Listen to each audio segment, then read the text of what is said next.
mostraron el ministerio un primer documento de análisis de impacto normativo que había hecho la Universidad Nacional. Es correcto. ¿Sí? Entonces resulta de que se hace ese estudio y con base en ese estudio se tendrá que hacer los ajustes, ¿sí?, pertinentes para poder continuar, elaborar un borrador y pasar todo el proceso después de que ese borrador ya esté completamente elaborado y de acuerdo pues con los puntos que quedaban pendientes en ese análisis de impacto normativo se pudiera hacer. O sea, atrasado. Pero para eso entonces el ministerio nos sacó una resolución el año pasado donde nos dice a todos los interesados del sector que sigue siendo válido nuestro reglamento del 30 de agosto del año 2013 con las resoluciones de cambios parciales que había tenido durante todos estos años. Y sacó una publicación. 2018. Exactamente. Esa resolución, ahora cumplirse los 5 años. Y sacó una publicación que tiene todos esos ajustes y la tiene colgada en su página web. O sea, en este momento alguien me pudiera preguntar, bueno, entonces yo qué red que utilizo y qué red que puedo tener en mis manos. El que está en la página web del Ministerio de Minas y Energía, porque todavía lo tenemos que seguir utilizando. Nada menos ayer me hacían la pregunta en Barranquilla, ¿qué hacían entonces con el tema del reglamento? Si esperaban, les digo, ustedes que están trabajando y tienen que aplicar el reglamento, ustedes no pueden esperar para aplicarlo hasta que venga el nuevo reglamento, la actualización del reglamento. Tienen que seguir trabajando con el reglamento que tenemos hoy en día hasta el último día antes de que salga esa resolución que todos esperamos. Entonces, primero, yo quiero que todos nosotros y todos los que me están escuchando dediquémonos por el momento a seguir trabajando bien con ese reglamento y, digamos, las resoluciones que están ahí ya trasladadas a ese documento que les digo nuevamente está en la página web del Ministerio de Minas y Energía.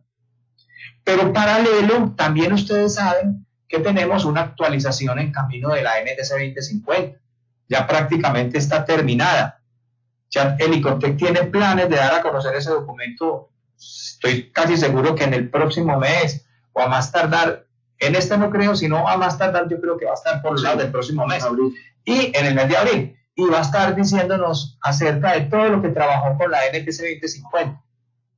Pero también quiero decirles algo constructivo, que no me lo vayan a tomar a mal. O sea, lo que yo pude percibir desde el foro de noviembre del año pasado, donde estuvo el Ministerio de Minas y Energía y representantes de ICONTEC acerca de qué íbamos a hacer con la NTC 2050 y cómo lo íbamos a poner a conversar con la actualización del RETI, con esta actualización que esperamos, y no estaba claro. El mismo ministerio nos comentó que no estaba seguro de incorporar la NTC 2050, esta segunda actualización, al anexo general del RETI. El ICONTEC realmente no lo sabía. El ICONTEC estaba trabajando con su NTC 2050, ¿sí?, con unos parámetros prefijados que tuvieron y que fueron aplicados y sacaron un documento bien interesante. Yo no me quiero adelantar al documento porque el ICONTEC es quien lo realizó y el deber ser es que él nos lo presente. Luego tendremos oportunidad de mirar cosas. Lo que yo sí veo en este momento un poco difícil es que el RETI en el último borrador de proyecto de actualización no estaba verdaderamente sincronizado con los preceptos que se estaban proyectando en la segunda actualización de la NTC 2050. Les doy un ejemplo. En ese borrador de reglamento de RETI todavía aparecía referenciales como que se debe aplicar la primera actualización de la NTC 2050 en algunos temas específicos. En otros puntos de ese borrador del reglamento se mencionan que se debe aplicar la NTC 2050. En otro punto de ese borrador, sobre todo allá en el capítulo de las instalaciones eléctricas de uso final, se dice que también es válido aplicar la última versión de la NTC 2050, siempre y cuando no contradiga los preceptos establecidos en el anexo general del RETI. O sea, ¿eso qué quiere decir? Que hay todavía un ajuste que yo todavía... No sé, me dices cuál. Que yo todavía no tengo la respuesta clara. Nosotros nos mantenemos muy en contacto con personales del ministerio y personajes del ICONTEL y queremos ayudar como en esa integración de ser posible. Lo que pasa es que tenemos que mirar nuestros entes normalizadores a ver hacia dónde desean llevar este tema de nuestro reglamento. Esto es como una introducción bien interesante antes de empezar a mirar algunos detalles de cuáles son las cosas que se esperan de nuestra actualización de RETIE. La siguiente diapositiva, David. Ok. Una de las cosas que vi en el borrador antes de ser quitado de la página web del Ministerio de Minas y Energía, porque en este momento no está publicado, o sea, la última publicación oficial que hizo el Ministerio del borrador es con la que nos basamos nosotros para dar esta charla del día de hoy, porque no existe, además de ahí, nada que nos hayan dado a conocer. Entonces, lo que ustedes observan es que la actualización del reglamento ya no va a tener 13 capítulos, sino 12. Entonces, ¿cuál capítulo se supone que pudiese cambiar ahí? Es el capítulo 3, que en el reglamento actual, el capítulo 3 son requisitos de producto. ¿Y qué es lo que de pronto en ese borrador se vislumbraba? Que el ministerio pensaba sacar el RETIE, dividirlo en dos partes en esta actualización. Una parte de instalaciones y otro reglamento de productos. Entonces, por eso, en el último borrador que apareció, este capítulo 3 de productos ya no está y aparece un borrador mucho más preliminar de un reglamento de productos. Es bien interesante. Quiero decirles todo esto. Lo que estamos hablando es lo que hoy se vislumbra, es lo que hoy se ve. Yo no sé mañana qué puede estar pasando al interior del ministerio. Pero lo que yo quiero con esto es que poco a poco nos vamos preparando. Puede ser que ocurra que el día de mañana vuelva a la fórmula de tener un solo reglamento, todo integrado. Pero el último, vuelvo y repito, que apareció en la página web del Ministerio de Minas y Energía, eran dos documentos separados, que es lo que tenemos al día de hoy como lo que se espera. Exactamente. Ingeniero, no sé si ya tenemos preguntas de nuestros participantes, no sé si leemos la primera. Listo. Eric nos pregunta, ¿qué opina sobre el hecho de que para instalar así sea un solo panel solar de 200 W se exija certificación plena RETIE, pero para una planta diésel ni siquiera se exige la declaración de cumplimiento de un técnico y para centrales de 20 MVA se exceptúa que la inspección de cumplimiento del RETIE la realice un profesional calificado? A ver, eso está todavía muy en discusión. Es verdad que en el borrador del reglamento de RETIE se establece que para esas, digamos, a toda central o todo punto de generación de energía, aún con fuentes no convencionales, deberán certificarse. Y ustedes saben, los que han mirado un poquito más ese borrador, que hablan, digamos, hasta de un megavatio para poder hablar de lo que es generación a pequeña escala y generación distribuida. Pero hacen un corte, ojo, de un nivel de exigencia menor hasta lo que llaman muy pequeñas centrales. No me acuerdo el dato, creo que es de 30 o 100 kVA para abajo, 30 kVA para abajo, por considerarse de muy baja, digamos, complejidad, o sea, son muy simples. Entonces ahí todavía nos falta una cosa. Ustedes también saben, ¿quién hizo la pregunta fue, perdón? El ingeniero Ferdinand. Eso, Ferdinand. Paralelo salieron unas resoluciones de la CRE acerca del mismo tema. O sea, tenemos que cruzarnos todavía mucha información. ¿Yo qué pienso, Eric? Pienso lo siguiente. Yo vi que estaba ya bien trabajado y muy estructurado las resoluciones que salieron de la CRE, que fueron 2, ¿sí? Todavía no veo que está muy estructurado lo que está escrito en nuestro borrador de reglamento. Entonces, esperemos un punto, porque yo considero que una instalación de un simple panel solar, que es lo que se está viendo en forma masiva, todavía quienes han discutido ese punto dentro del ministerio, en el anexo general del RETIE, no lo han vislumbrado exactamente lo que tú dices, porque hay cosas bien importantes que hay que manejar ahí y no lo podemos mencionar a la ligera. Uno, esa parte, esos paneles solares generalmente pueden ser exclusivamente de cogeneración. ¿Qué significa? Que yo me autoabastezco de energía para minimizar las facturaciones en los sitios donde la facturación de la energía a través de de los operadores de redes muy alta. Y de pronto nunca piense que voy a tener excedente de energía ahí, porque el tema es totalmente diferente. Cuando yo lo tengo para suplir mi propia necesidad y cuando yo lo tengo para suplir mi necesidad y cuando no lo utiliza, esa energía se la puede entregar a la red. Eso es otro cuento totalmente diferente. Entonces, ahí nos falta afinar un poquitico más el lápiz. En cuanto al tema del por qué los grupos electrógenos, tú sabes que los grupos electrógenos, en general, no podemos confundirlos, que tienen una función un poco diferente, ¿sí? Y está establecido en el capítulo 7 del actual NTC 2050, que son para el tema de emergencia, el tema de respaldo legal y respaldo opcional. Pero también se está dando el otro fenómeno, y es que se pueden utilizar grupos electrógenos como parte de la cogeneración. Eso es otro cuento distinto. Y creo que hay unas confusiones en la redacción aún, en el reglamento técnico RETIE, porque dice que todos los requisitos de generación son válidos excepto para los grupos electrógenos o las plantas diésel, creo que lo mencionan de alguna manera, pero es como refiriéndose a la utilización más convencional, que es la que te acabo de explicar, más no dentro de la nueva corriente de tener unos grupos electrógenos dentro de un proceso de cogeneración que me ayude a mí a satisfacer mi propia necesidad de energía. No sé si te queda claro o te confundo más, no sé, perdón.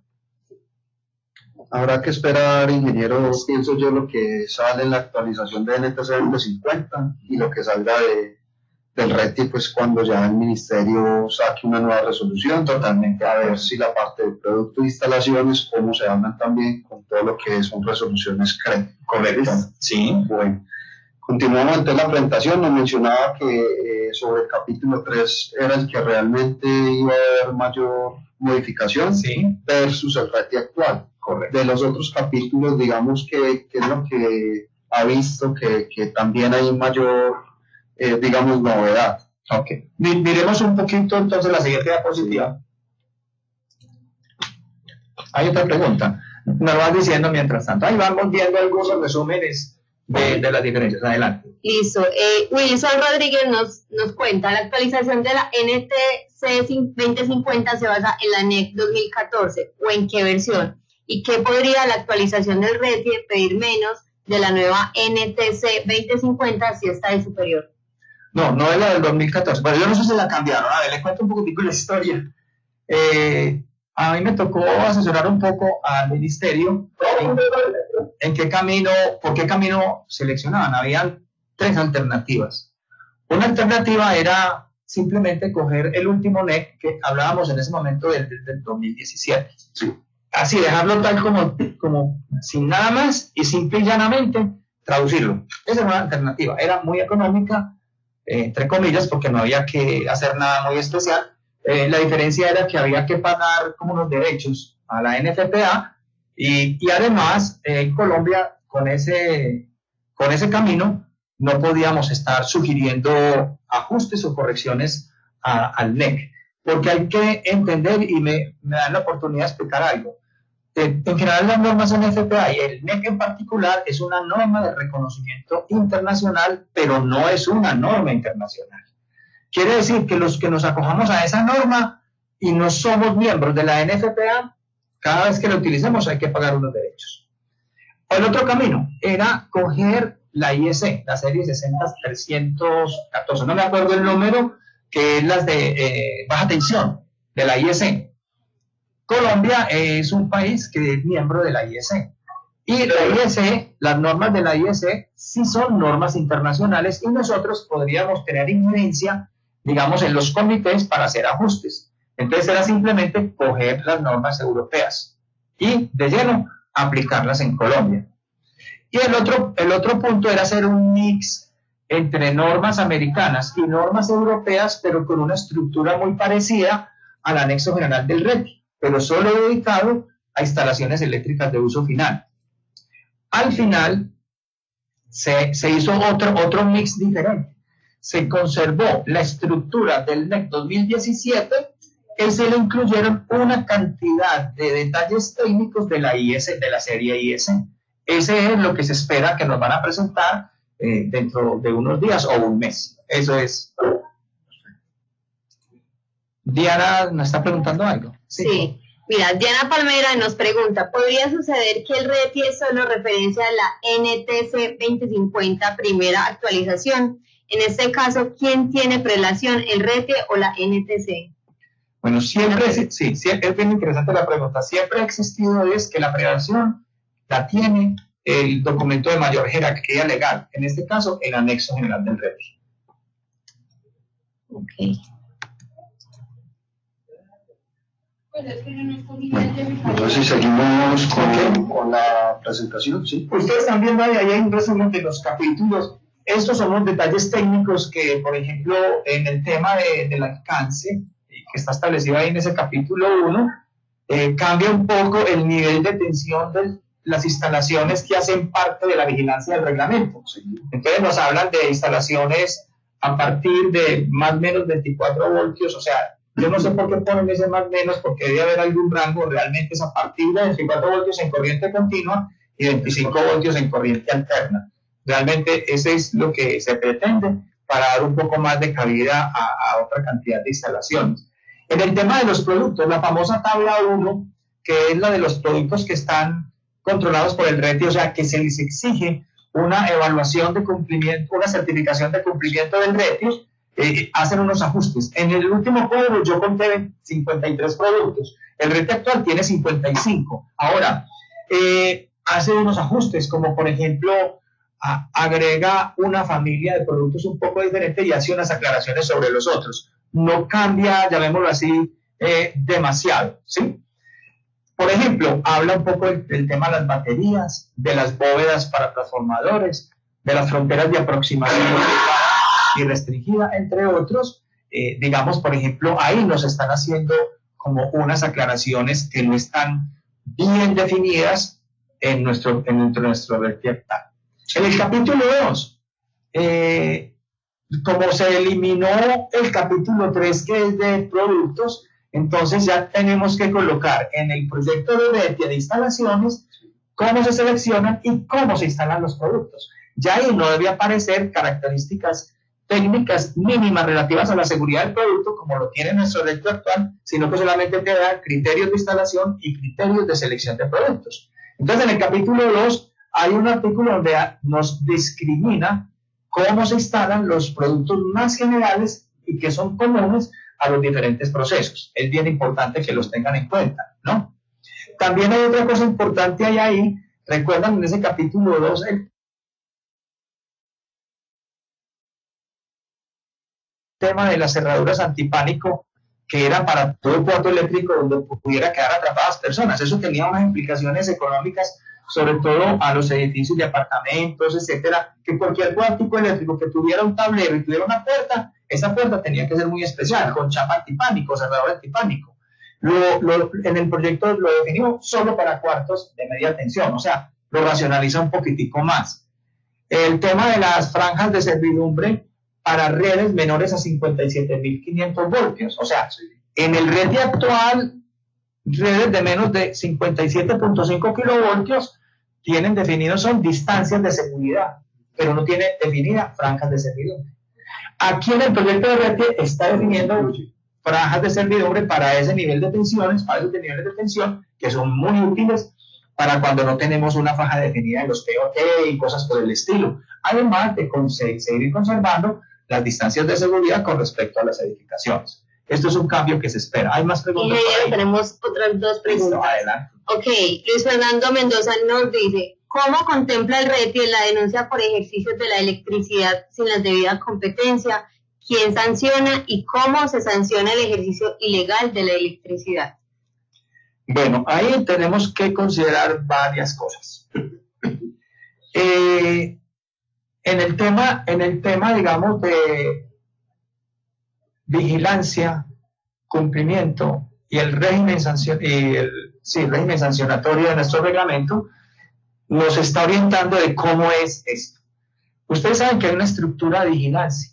La estructura de vigilancia de nuestro reglamento, la cabeza es el ministerio, pero el ministerio se apoya en dos entes que son como ejecutores, operativos, que es la Superintendencia de Servicios Públicos Domiciliarios y la Superintendencia de Industria y Comercio. Y ahí para abajo siguen otros, ¿sí? Entonces, estos son entes encargados de ejercer la vigilancia y a quienes nosotros nos debemos dirigir cuando hay incumplimiento del reglamento. En el caso de la competencia desleal o las competencias de las personas que realizan instalaciones sin tener la competencia adecuada, entonces están los organismos que controlan las profesiones, como el CONTEC, como los consejos profesionales de ingeniería, a quienes se les debe solicitar, se les debe hacer, digamos, la denuncia.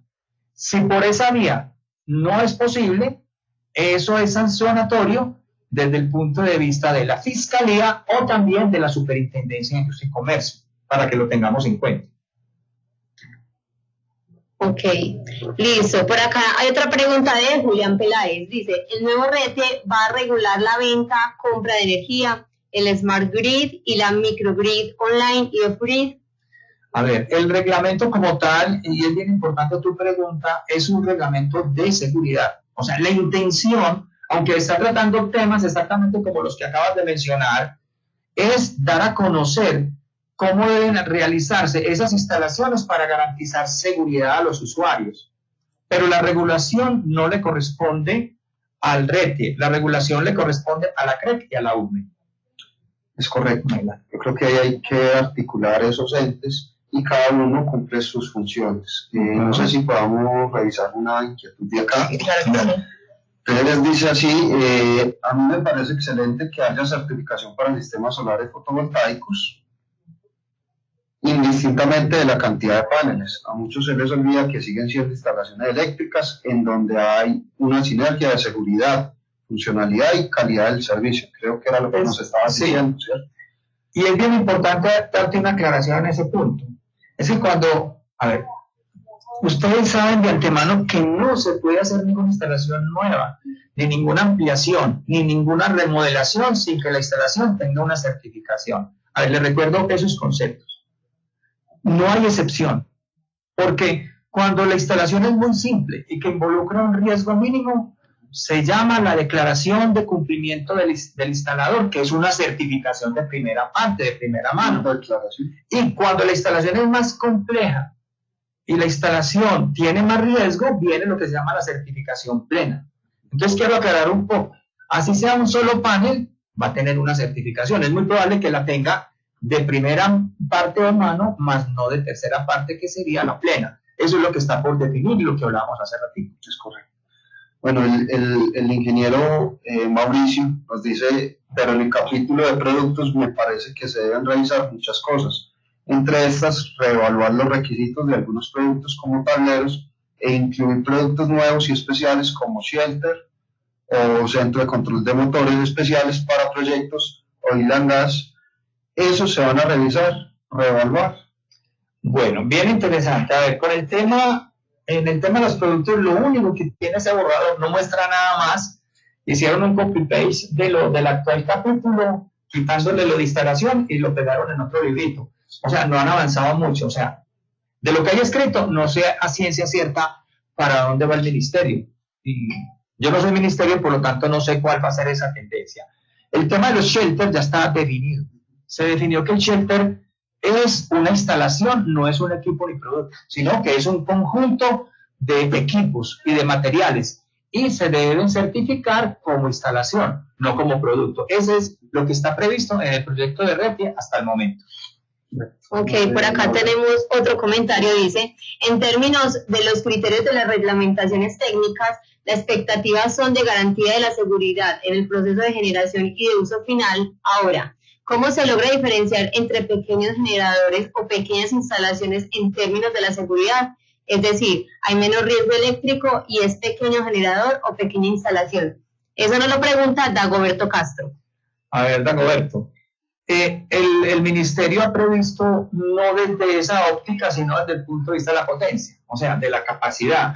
Ahora, se supone, y yo creo que todos lo sabemos como profesionales del área de la electrotecnia, que cuando tenemos mayor potencia tenemos más probabilidad de riesgos, porque vamos a tener más corriente circulando, podemos tener probablemente mayores niveles de tensión y mayores niveles de cortocircuito, ¿cierto? Eso es como una cosa global de electricidad muy fundamental. Pero sin embargo, y tú lo sabes, y está muy claramente establecido en el capítulo 9 en el artículo 9 del capítulo 2 del actual RETIE, es análisis de riesgo de origen eléctrico. O sea, toda la manipulación en el tema eléctrico conlleva un alto riesgo. O sea, no es que las de menos son porque casi no tienen riesgo, son porque tienen un riesgo calculado y por lo tanto se deben considerar ciertas actividades para garantizar que ese riesgo no se presente y podamos proteger a nuestros usuarios. Bueno, no sé, aquí tenemos otra pregunta, pero avancemos. Sí. Podemos avanzar un poquito y luego contestamos. Bueno, luego tenemos entonces dentro del capítulo 2, que son los requisitos técnicos esenciales. Entonces se incluyeron pues como la instalación y la selección de los productos muy comunes y los más usados. Y ahí realmente pues es la esencia, digamos, que se incluyó en ese capítulo 2. También dan un poco más de claridad de cómo se calculan los campos eléctricos y magnéticos, porque había unas formulitas ahí, ya nos dieron un poquitico más de criterios, llamémoslo así.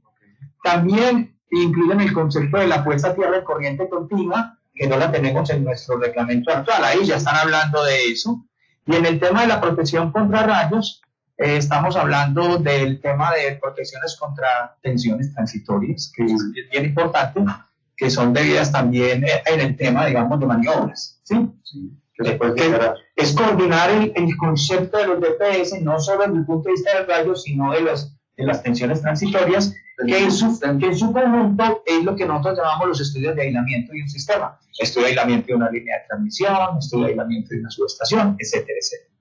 También tenemos algo que hubo como el tema del artículo 18, que son trabajos en redes energizadas y desenergizadas. No lo cambiaron, sino que lo reorganizaron un poco en la forma de su presentación. A mí me dio una presentación un poco más lógica, pero no cambia el color como tal, el orden simplemente. Ya el capítulo 3 ya no es productos, sino que es generación, ¿sí? Donde realmente, como ya lo hemos hablado aquí y dando respuesta a algunas de las inquietudes que ustedes tienen, lo que más cambia es el tema de la pequeña generación y la generación distribuida. Ahora, aclararon, sobre todo que falta en nuestro proyecto, en nuestro RETIE actual, aclararon que todo lo que aparece en ese capítulo es para todo tipo de central de generación, incluyendo las que se hacen con fuentes no convencionales de suministro de energía. Es algo bien interesante, porque usted lee el actual reglamento, el capítulo de generación, que para mí es algo bien complejo, pero que el capítulo es demasiado simple. Entonces, hay varias consecuencias de quien maneja ese capítulo. Si la persona sabe mucho de generación, va a encontrarle mucho sentido a muchas de las cositas que tiene el capítulo, de los requisitos. Si no sabe de generación, lo va a minimizar y no va a tener como esa visión clara de lo que realmente ahí se quiere. Entonces, en el proyecto se trató de subsanar un poquitico ese punto que les estoy mencionando. Incluyendo las convencionales y las no convencionales. Porque las está aclarando ahí, bien interesante.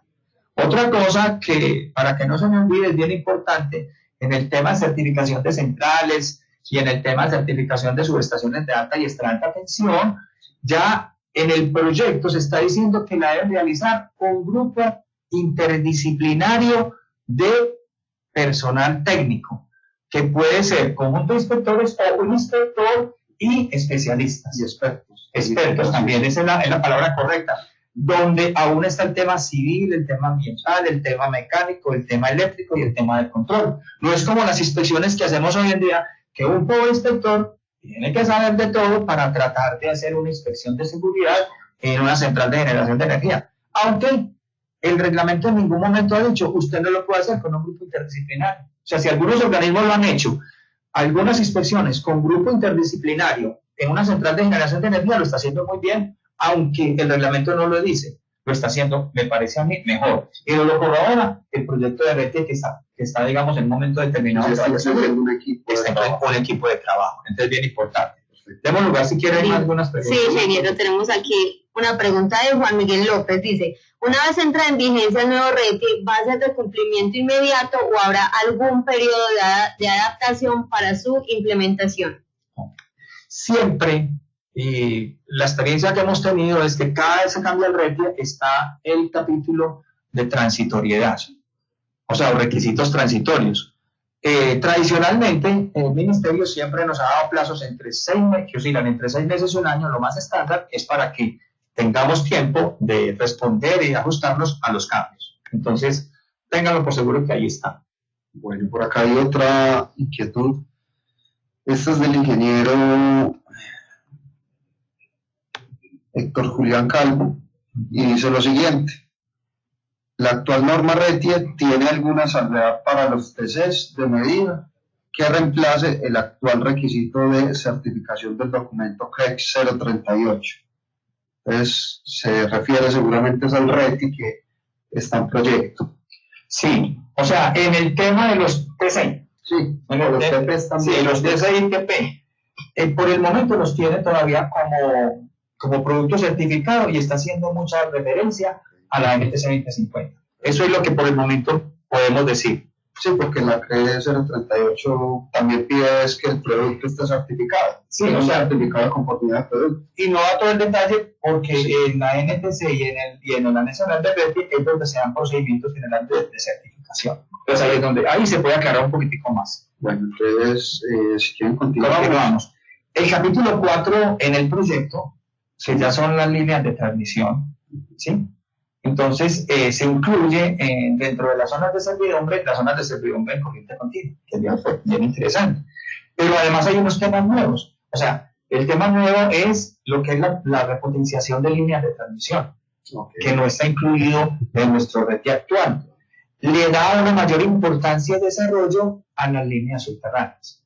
Yo puedo decir que en general los demás requisitos técnicos se mantienen. Eso es lo que tenemos dentro del capítulo 4.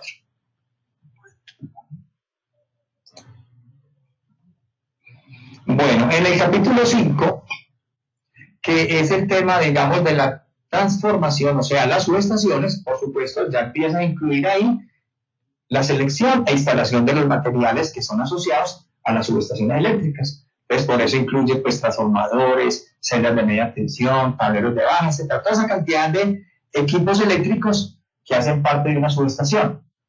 También hay una cosa importante, es que adiciona una serie de criterios y mayores exigencias a los cuartos de control de las subestaciones eléctricas. Como por ejemplo, los pasapisos.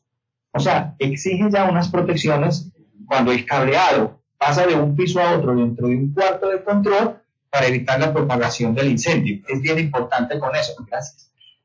Otra cosa importante es que nos está hablando del tema de contraincendio, el control y la vigilancia de funcionamiento de la subestación. Y nos habla, da mucha importancia a los medios de comunicación de esos sistemas, diciendo que si en algún momento falla una red de comunicaciones del sistema de contraincendio, de las protecciones o del control, inmediatamente deberá desplazarse un funcionario y permanecer en la subestación hasta que se restablezca la comunicación. O sea, ya empieza a hablar de una serie de detalles de responsabilidades frente al manejo operativo de las subestaciones. Otra cosa, no había. No, eso no lo tenía, inclusive era como una cosa ambigua. Otra cosa que también ya la corrigió en el tema del mantenimiento de las subestaciones. Porque, a ver, ¿cuánto hay que hacer? Sí, el reglamento dice cada 6 meses y así no es. O sea, los que saben en el tema y sobre todo de subestaciones de alta y alta tensión saben que la periodicidad en la revisión de los diferentes equipos depende del equipo y las da generalmente los fabricantes. El plan de mantenimiento, y ahí se integra un plan de mantenimiento, se da una periodicidad, pero no puede ser 6 meses. O sea, es independiente de otros factores. Digamos que eso se corrige. Exactamente, se corrigió. Muy bien. En el capítulo 6 de la red de distribución, igualmente se incluyen esos materiales que ustedes están viendo ahí, ¿no? Sí. Es importante. E incluyó el tema de los tableros de distribución en espacio público. Okay. Eso es como lo demás, más o menos sigue igual a como lo tenemos en el actual reglamento. En el capítulo 7, que son el tema de las instalaciones eléctricas de uso final, entonces igual nos da la manera de cómo seleccionar e instalar los materiales básicos de ese tipo de instalaciones, e incluye instalaciones en túneles y cavernas subterráneas. No lo vamos a confundir con minas subterráneas, que es un tema adicional que está incluyendo este proyecto de RETI como tal. Perfecto. El capítulo 8 no cambia, son realmente las prohibiciones. El capítulo 9 que evaluación de la conformidad da una serie, digamos, de exigencias a los organismos de inspección. Está siendo duro, sobre todo en la preparación, en las personas y en las responsabilidades. Eso nos va a tocar mucho a las entidades que tienen organismos de inspección. También, ¿quién debe solicitar la inspección en ese proyecto de red? Ya dejaron el intermediario. La tiene que hacer el dueño o el representante legal. O sea, ya no es el instalador ni otra persona. Entonces, lo está haciendo. Exactamente. Entonces, bien interesante. Otra cosa importante es, para claridad y uniformidad de criterio entre todos los organismos de inspecciones que incluyeron dan un derrotero de pruebas que se deben hacer en los diferentes tipos de instalación dentro del proceso de inspección, porque antes era una locura. Un organismo decía, con una prueba tiene, otro decía 20, y entonces se presentaba un desequilibrio en el servicio que se prestaba y una desinformación a los usuarios. Entonces, en el proyecto de red se quiere como ajustar un poco, digamos, eso. ¿Hay alguna otra pregunta antes de continuar? Listo, por acá nos pregunta Daniel Delgado, dice, ¿los costos de certificación RETIE para sistemas solares van a depender de la potencia instalada? ¿Estos costos van a estar regulados? Hasta el momento, eso es un enredo o una decisión. Sí, porque inclusive la misma Superintendencia de Industria y Comercio está en este momento, hasta el día de hoy, a contra de tener esos precios regulados, porque siempre tiene la filosofía y la tendencia mundial es libre oferta y demanda, para poder optimizar procesos y costos. Entonces, no tenemos en mente que vayan a regular un precio para una certificación. Y el retiro sería el reglamento, la pasta del ministerio. Para nada. Hola, buenas tardes, compañeros. Buenas tardes. ¿Escuchan? Sí, lo escuchamos, adelante. Eric. Acá con el equipo de Electricaribe, acabamos de hacer una pregunta referente a las excepciones RETIE, para que nos respondan. Sí. Por favor, que no le damos discúlpanos. Bueno. Dice, buenas tardes, en el RETIE página 16 excepciones en instalaciones, ¿es esa? Sí, es esa. Perfecto, ingeniero Eric. Entonces dice lo siguiente, en un plazo no mayor a 5 años, contados a partir de la vigencia del presente anexo, se permitirá una excepción parcial del cumplimiento del RETIE a aquellas instalaciones domiciliarias que en los programas de legalización de usuarios el operador de red compruebe que tales usuarios no cuenten con las condiciones económicas. Bueno, yo creo que el ingeniero sabe de qué habla. La pregunta es, ¿puede un operador de red basarse en esa excepción para seguir legalizando instalaciones mientras sale el nuevo RETIE? A ver, es bien importante, yo te hago una aclaración. Como lo dije al inicio, no sé si estás conectado, tenemos que dar cumplimiento a nuestro reglamento actual. Ahí no hay, con todo lo que dice nuestro anexo general, ¿sí? A lo que estás haciendo referencia es a un parágrafo dentro de las excepciones del cumplimiento del RETIE, y seguirá siendo por el momento válido, pero con las condiciones que allí se establecen. Tú sabes, demostrando el propietario que tiene incapacidad económica para cumplir con todos los requisitos de RETIE, o sea, no tiene el dinero suficiente, que tiene unas características de seguridad que ahí se establecen, ¿cierto? Circuitos bien dimensionados, puesta a tierra, protecciones en cada circuito, distancias de seguridad, algo así.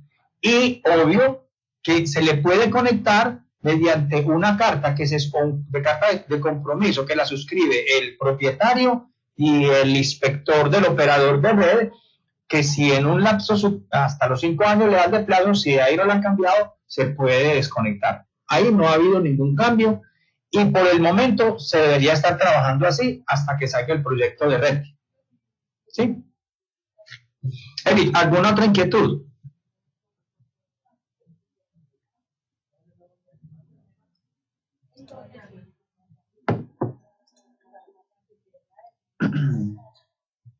Continuamos. Bueno. Muy bien. Sí. Por último, sigue, adelante.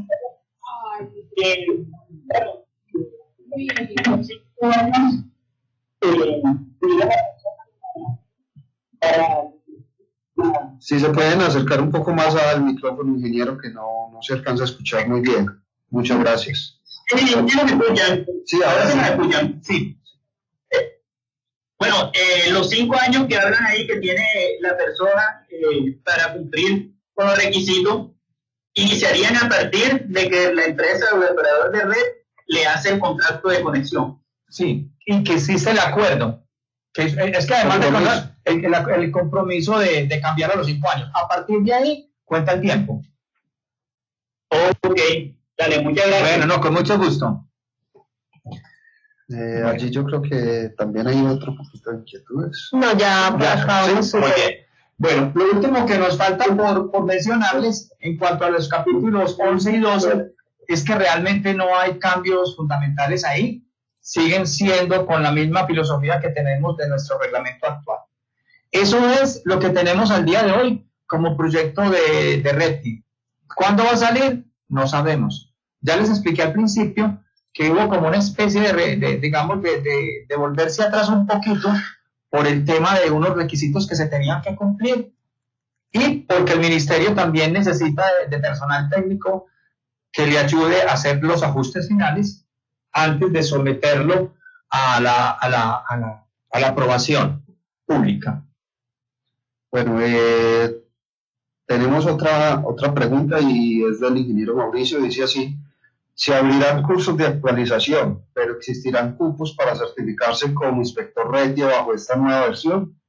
Ya estamos pensando en eso. De verdad, no, pero no solo, y me refiero no solo desde el punto de vista comercial, sino que los que me conocen a mí saben que hemos tenido un sentido de servicio a todos nuestros colegas en el país. Desde que salió el RETI la primera vez, yo me he hecho una promesa y que el CIDES me la ha cogido siempre.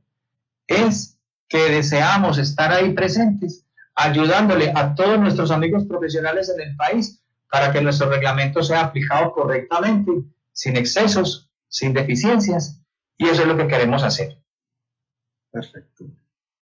De la presentación, aquí hay algo sobre las modificaciones, no sé si lo revisamos o si ya hay alguna pregunta, ya estamos cumpliendo casi la hora. Bueno, yo creo tenemos unos detalles. Yo creo que podemos pasar algunos de los detalles.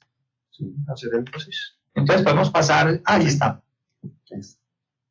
Bueno, realmente me gustaría más que avanza, te voy a dar ese detalle. Me parece que es muy importante. Lo que se llama responsabilidad de los diseñadores. En el proyecto de RETI se tiene ya establecido, escrito, que se le va a exigir una responsabilidad ya legal a los diseñadores. No es que no la tuviera antes, sino que había que demostrar la falta de responsabilidad o una falencia. Pero ahora, con esta declaración de cumplimiento, es equivalente a la que gestiona el instalador. El responsable de la instalación. Entonces también para el diseño vamos a tener esta posibilidad, o sea, es un poco más duro. Vamos a ver si hay alguna otra de comentar. Ahí cambia un poco los conceptos en lo que es las distancias mínimas para trabajo en partes energizadas o cerca de ellas. Todo esto se refiere mucho a la protección contra arco eléctrico. Cambia la tablita, la que tenemos actual va de 0 a 4, la que tenemos hoy en día, la que va a proyectarse es de 1 a 4 como el nivel de protección exigido. Y cambia un poco el concepto, digamos, de la figurita que está a continuación. Sí. O sea, ahí yo no la veo de aquí que ya soy muy ciego. Frontera de aproximación, eso. Frontera de aproximación restringida, frontera de aproximación técnica. Tiene un parecido a como está la otra, pero ya no las llaman límites, sino fronteras, y les dan ya como unas aclaraciones, porque es que antes la gente no sabía manejar esto. O sea, la frontera de aproximación, digamos, restringida, es que a partir de ese punto, hasta llegar al equipo eléctrico, ¿sí? Casi hasta el contacto, como lo dice ahí, solo debe permanecer la persona que va a realizar el trabajo. La persona técnica. La persona técnica. En la de la derecha, que dice frontera de aproximación limitada a frontera de aproximación restringida, son los ayudantes de los que van a ejecutar el trabajo. Y deben permanecer dentro de esa zona porque ellos pueden tener un nivel de protección menor al que va a ejecutar el trabajo. Y hacia la derecha total, cualquier persona, no hay restricción. Yo siempre he dicho que los grandes accidentes con muertes ocurren por descuido en las cuadrillas de trabajo, porque el ayudante o la persona que está acompañando a los técnicos que están ahí en el tablero se descuidan, no tienen los elementos de protección adecuados y a veces ingresan a la protección restringida sin tenerla. Entonces ocurre el evento de un accidente y todos son los que realmente quedan accidentados. Eso es bien interesante de comentar. Otros que son muy malos. Ingeniero, ¿hay alguna pregunta por aquí? Sí. Dice, nos pregunta Juan Miguel López Jaramillo, doctor Carlos Mario, ¿saldrá una nueva versión de su libro con estos cambios o ya están contemplados en la última edición?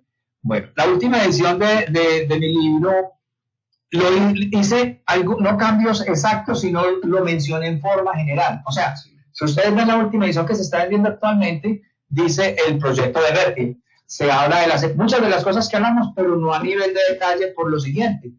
Porque yo considero, igual que lo hemos hecho en el CIDE todos los años, ser bien responsables con el manejo de la información. Entonces yo no me aventuraría a escribir detalles técnicos sin tener todavía la confirmación por parte del ministerio. Ya se sabe y en el libro se menciona hacia dónde vamos en cada uno de los temas técnicos y los diferentes capítulos que tiene el libro.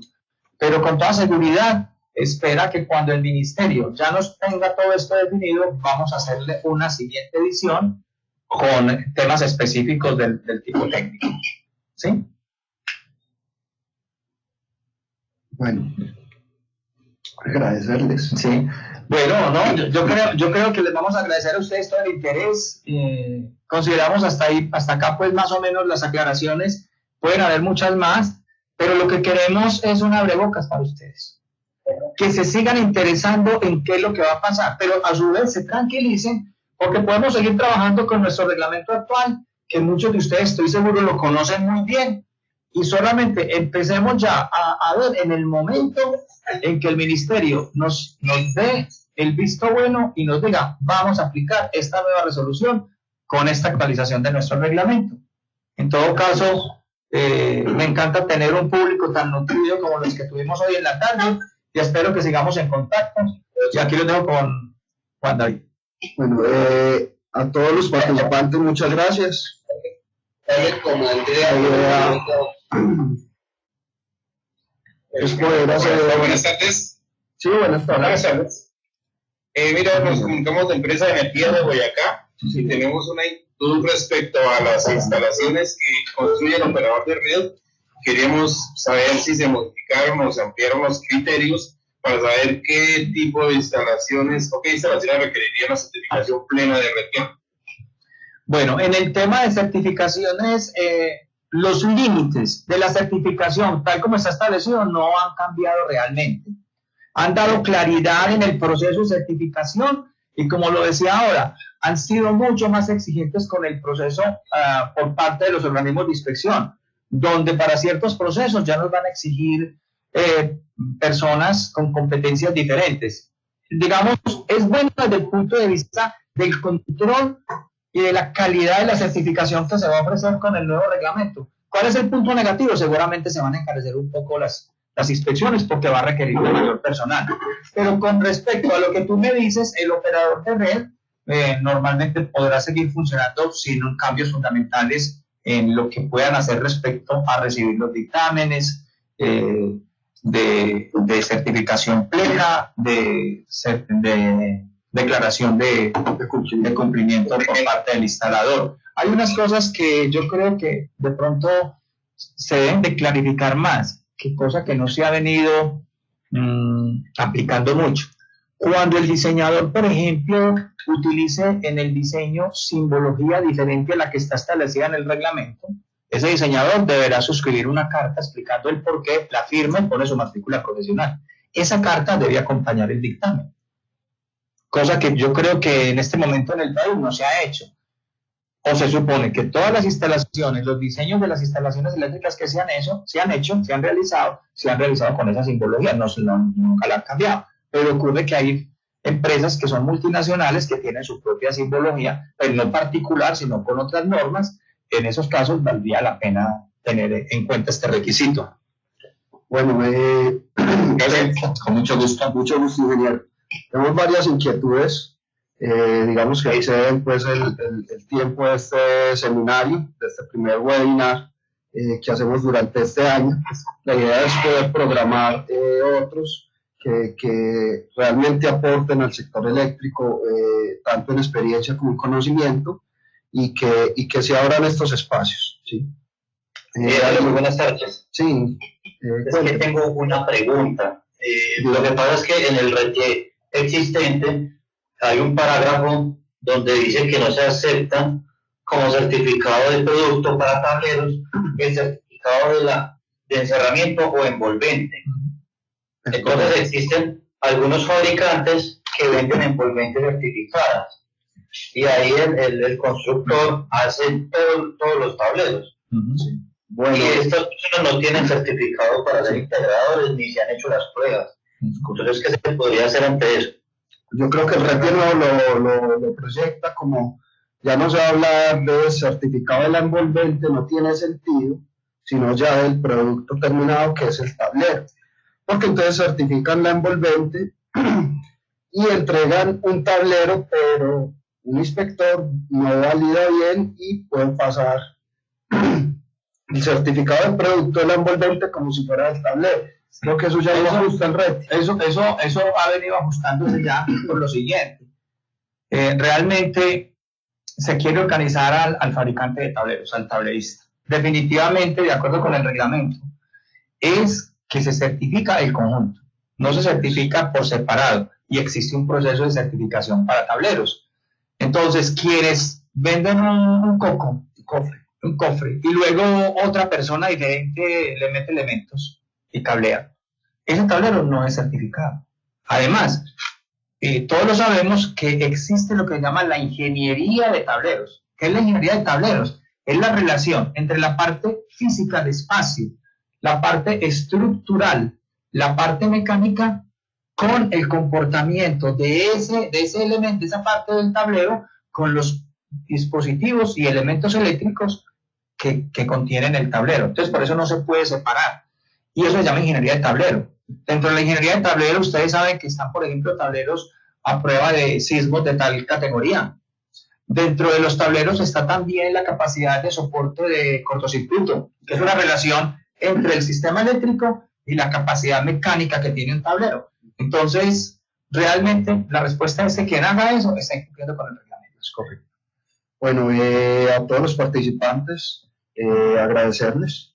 ¿Sí? Una última pregunta.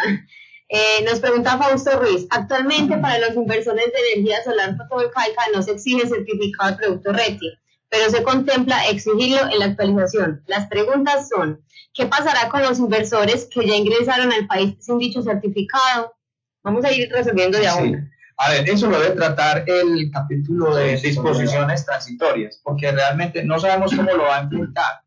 Lo que pasa es que se puede demostrar que si con el RETIE del 2013 no se le exige ese certificado de producto, puede entrar dentro de la transitoriedad para usted poder vender los inversores que demuestras que habías adquirido antes del reglamento y tener como una relación de existencia en inventario, y en eso seguramente podría establecerse esa transición.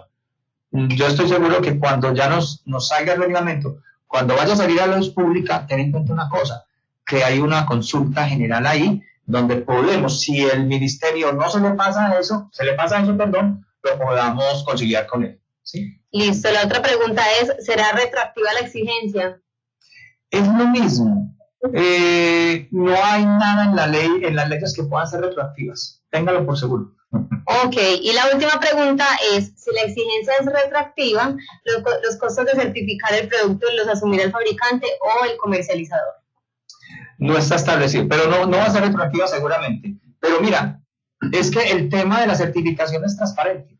Una vez el fabricante lo puede hacer desde fábrica, hacer todo ese proceso de certificación del producto. Pero también ocurre, y hoy en día se da, que el fabricante designa un comercializador o un representante del país, en el país, en Colombia, y le dice: usted se encarga de hacer la certificación, el proceso de certificación de los productos que yo te estoy suministrando. O sea, está abierto, realmente es muy transparente. Perfecto. Okay.